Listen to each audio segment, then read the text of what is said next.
Already getting hot in here.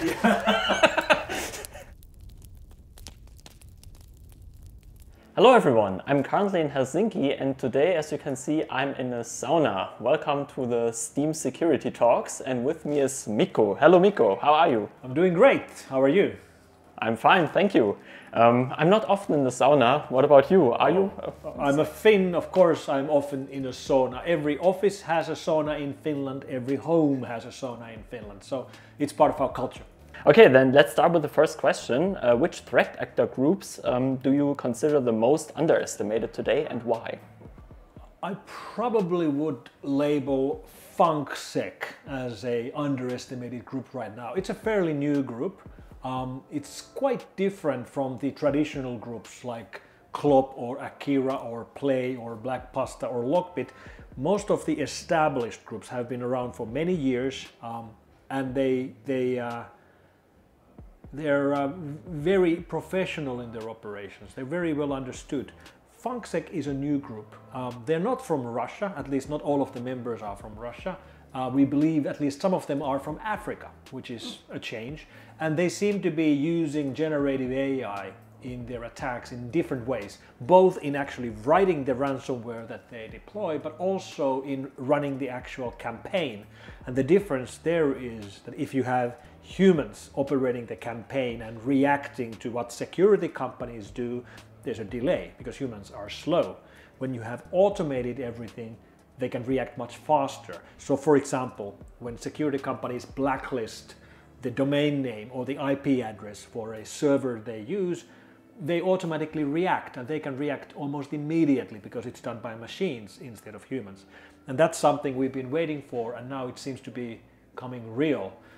FunkSec is still a very new group. They're still very amateurish in some of the things they do, but it could be the beginning of the next wave of attacks. Do you believe we've become too reliant on automation in threat detection, and is that dangerous? I don't think so. I think we are going to the opposite direction. We are adding more and more automation because there really is no other way of surviving with the amount of samples and exploits we need to analyze, and because we need to be able to do it very quickly. So automation is the right way. And this is nothing new for security companies. Security companies like ours, we've been using machine learning for a very long time to automate as much of our work as we can. And now with the last 3 years revolution in generative AI, we and other security companies are heavily embracing that revolution as well. There really is no other way. Automation is the future. You've often spoken about privacy. What, in your opinion, is the biggest privacy threat today? Mass surveillance or corporate overreach? It's the companies. Companies are the biggest problem. And I have to be clear here, when companies like Google or Facebook profile us and collect information about who we are and what do we like and what do we hate, and when they turn that into billions and billions, they're not breaking the law. We're not speaking about criminals. It might be evil, but it's probably not illegal. So it's a quite different scenario when we speak about cybercrime and criminals, groups that break the law and try to steal our money.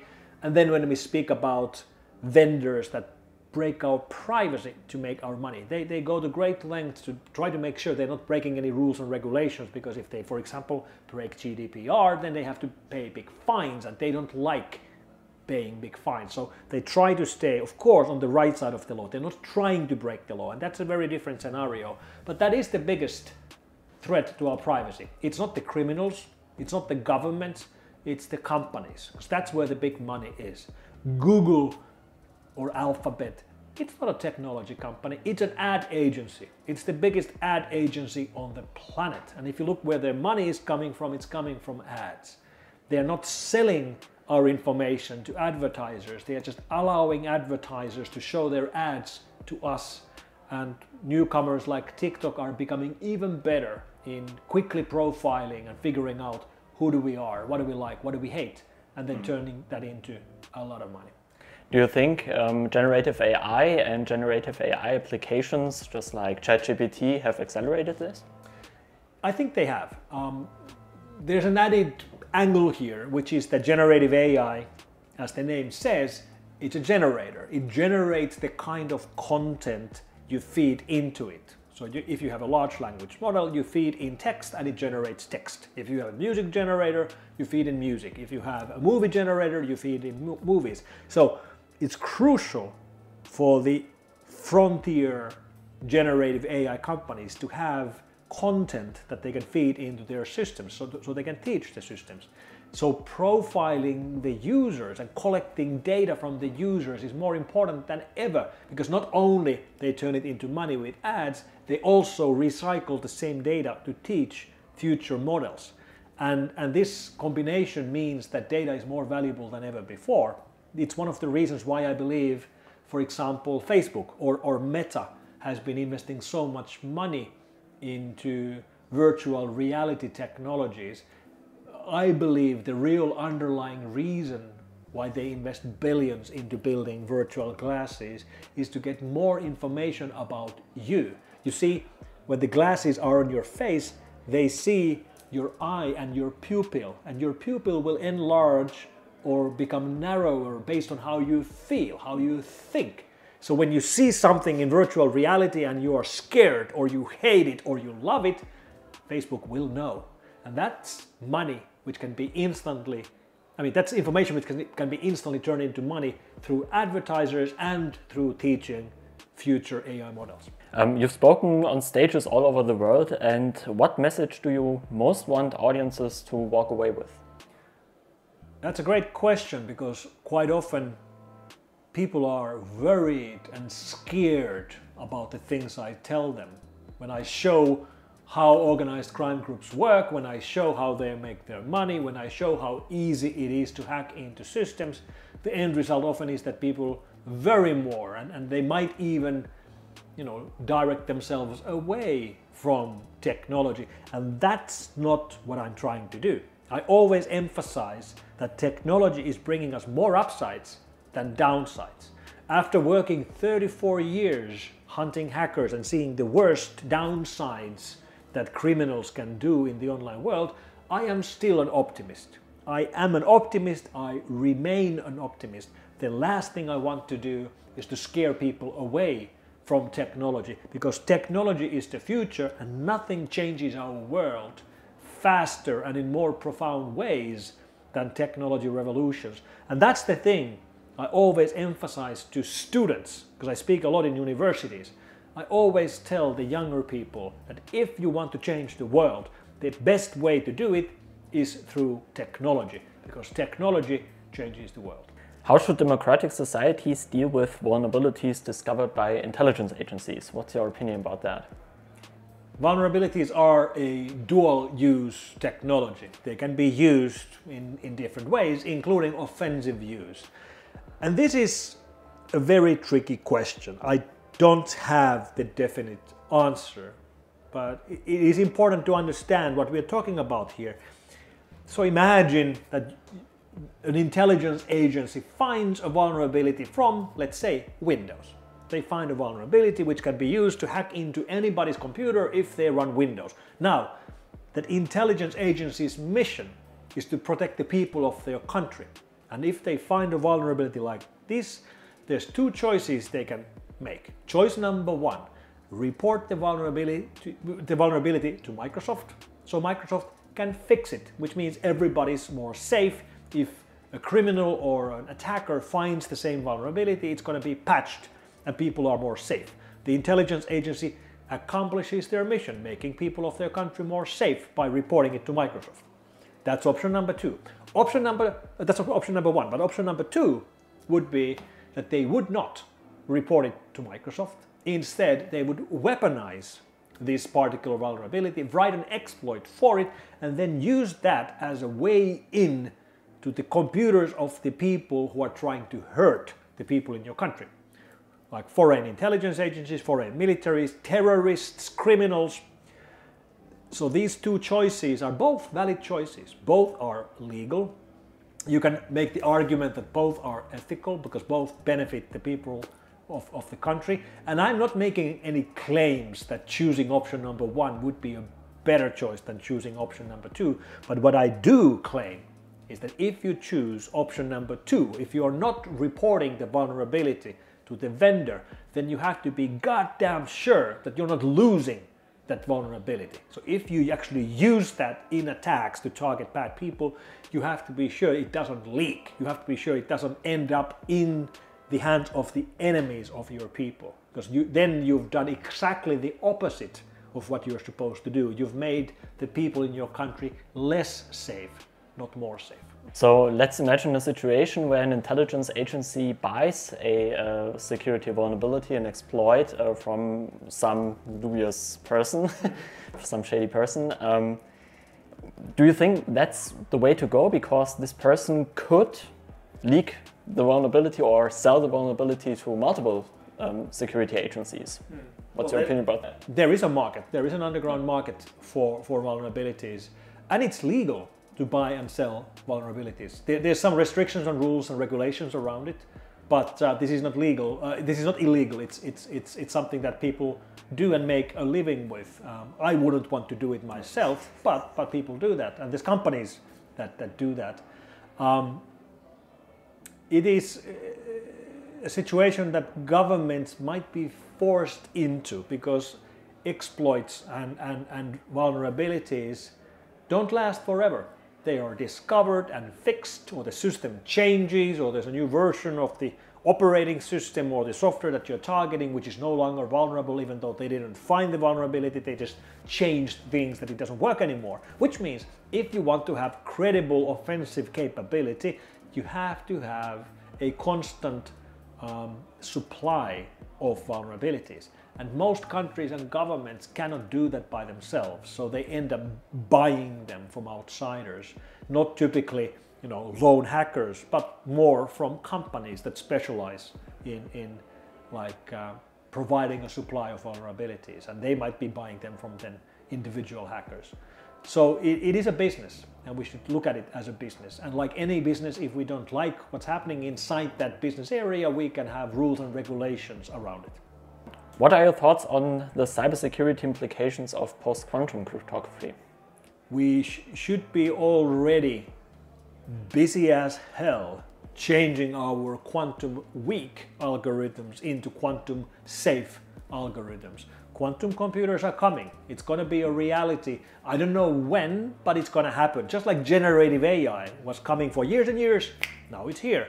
Quantum could be here in 3 years, 5 years, 10 years.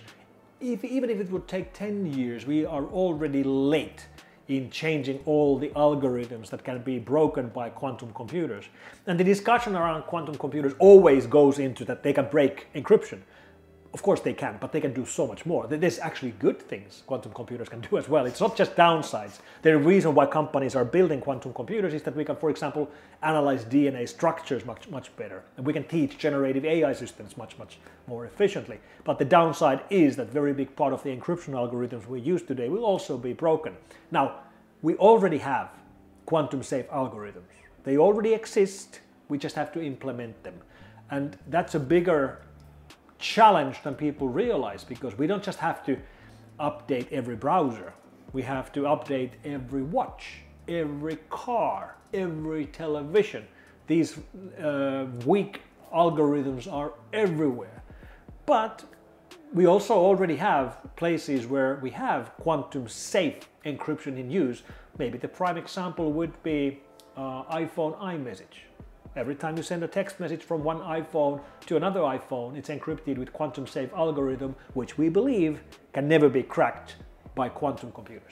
And that's important because we have something called the harvest now, decrypt later attack, where you collect data today, and in the future, somewhere when quantum computers exist, they can be broken.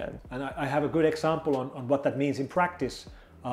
Certainly you can imagine that somebody collects your emails today, even though they're encrypted, and then 20 years later they find something to twist your arm with because you said something bad 20 years ago. But there's a more practical example around generative AI. There are these prompts for image recognition algorithms that are just blowing my mind.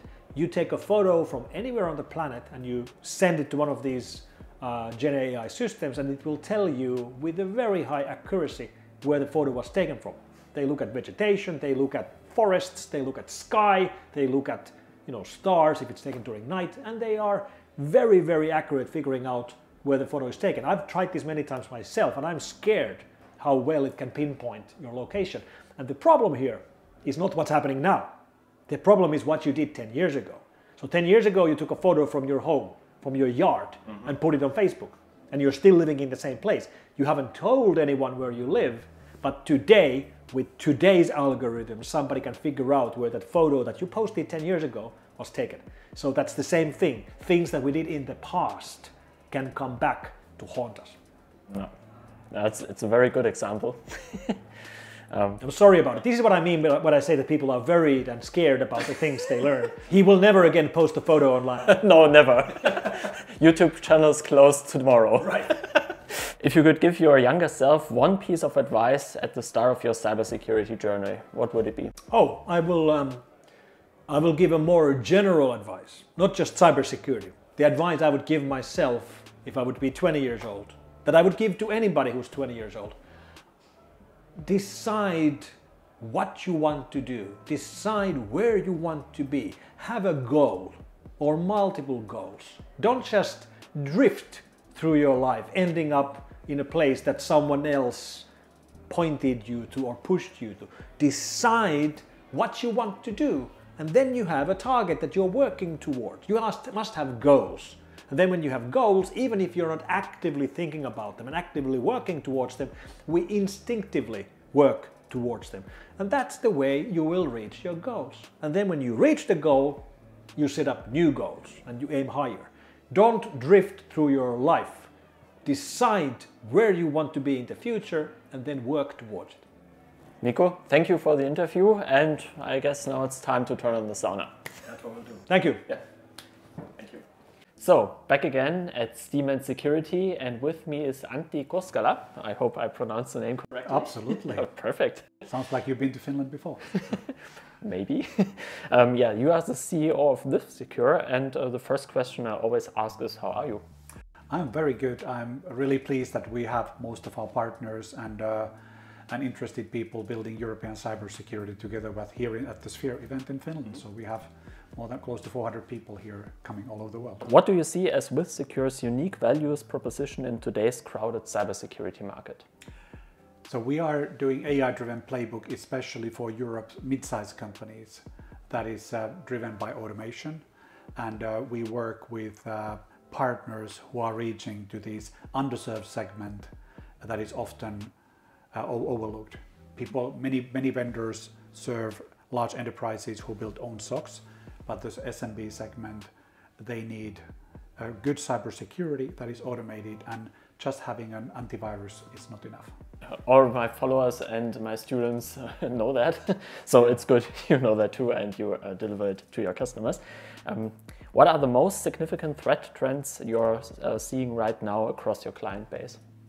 Of course, we see the main threat for small to mid-sized companies is just the sheer volume of automated attacks, so that the whole internet can be scanned in less than 1 hour, that if you don't keep good care of your cyber hygiene and you don't have exposure management and your detection and response in place, it's very difficult to defend. So that this constant automatic scanning, and then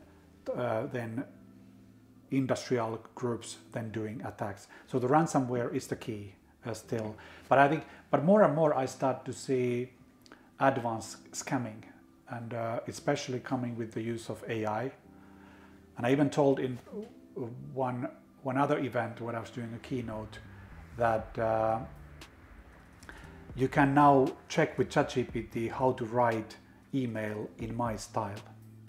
And I tried that one, and indirectly, and it gave me perfect instructions how to do very targeted scam emails. So that it's quite scary. How is WithSecure leveraging AI and machine learning to improve threat detection and response? So maybe the biggest kept secret in WithSecure is that we have been doing machine learning for more than 15 years. Because we are a product that accumulates vast amounts of data, and unlike in the web shops where it's difficult to do regression algorithms, for us, the attackers don't necessarily want to be caught. So we have built very sophisticated machine learning algorithms, both for protection. So we have trained our models with all the malware that we know from the history, that we can now use machine learning to detect malware that is new, based on the patterns, but also in detection process for more type of attacks where you need broad context detection. We use a lot of machine learning to do that, and also with exposure, so everywhere. So that because it's a data product. And even in the Museum of Malware Art, you have one of your art pieces there relies on machine learning, and it is, and it's quite fascinating because so we basically have this threadscape where you just press your hand palm, put it in the fist. I think you must have tried it, and but basically what we want to do is that have an indirect way to describe how malware looks like, and we know that with AI model it can generate up to 6 billion alternatives. So it's going to take a while for anybody to catch them all. So it's not a Pokemon. Yes. I'm not going to catch them all, but I try. Great. What are some of the most common misconceptions companies still have about cybersecurity? I think the biggest one is that you can just buy a software stack and you're all fine. I think I talk about the digital sovereignty here, and many companies have acquired software suites from non-European vendors, and then you're good. You are not good. You need a service on top of it usually to help you with the threat detection, and then that's usually where the cost tries to come in. So that's where we need to educate a lot of people. Other thing is that with SMB is that this endpoint protection EPP is not enough today.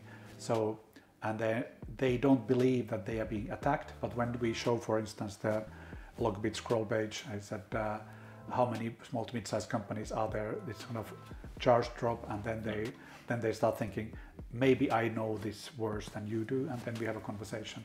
But that's often the problem with cyber, is that not everybody is literate with it, and they don't have to be. But I think maybe the one thing I ask for the mid-sized companies would be that admit what you don't know and work with the experts that can help you. That's what we do with many other parts of the business. What keeps you up at night as a CEO of WithSecure? Of course, a CEO job is itself is a quite hard pressured. I think I'm a very principled and value-driven person, and we are transitioning the company to much more SaaS-based security company, and what keeps me up is the pace of change I can drive in the organization. Of course, we need to go fast, and but also what keeps me awake up in general in Europe is that we need to stop talking about sovereignty and all this kind of thing. We need to start doing things. I mentioned brick by brick. We're making the analogy to the Berlin Wall, so that it's so we can't change everything in a day. But I think we need to take certain critical areas one by one in the software stack and start making them more sovereign. But I think that keeps me wake up. I just that just how do we create this momentum and a sense of urgency for this one? Looking back at your career, what moment shaped your understanding of what cybersecurity truly means? Yeah, it's a tricky one. I think you're a programmer yourself. I did my first code with a singular spectrum, 48 kilobits. And my first job was I wrote a game, and it was printed, the source code was printed in a magazine, and we actually literally typed the code to play the games those days. And of course sent a lot of C cassettes, and very different world, no internet. And I'm still amazed what we could do with those memory levels in graphics.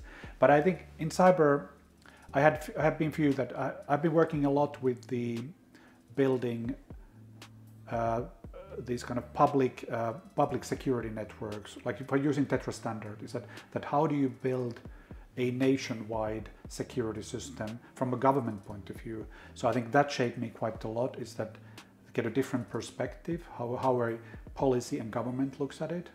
And then of course, then here in WithSecure, I think working it more from a consumer user point of view. But I think the work what I did with public safety shaped me most. Speaking of public safety, what is your opinion, and have you any experiences with Russian attacks, for example, or other attacks coming from neighbors to Finland with WithSecure? I think in Finland in general, so that we work in such a way that we have the national NCSC, FI, and then we collaborate a lot with the companies to create common threat landscape, and then it's very open with the CISO community. So that since we joined NATO, during the accession period, I think we have seen 4x increase in the country of DDoS, and it's targeting financial institutions, government, and things like that. It's quite, I think, nothing unexpected.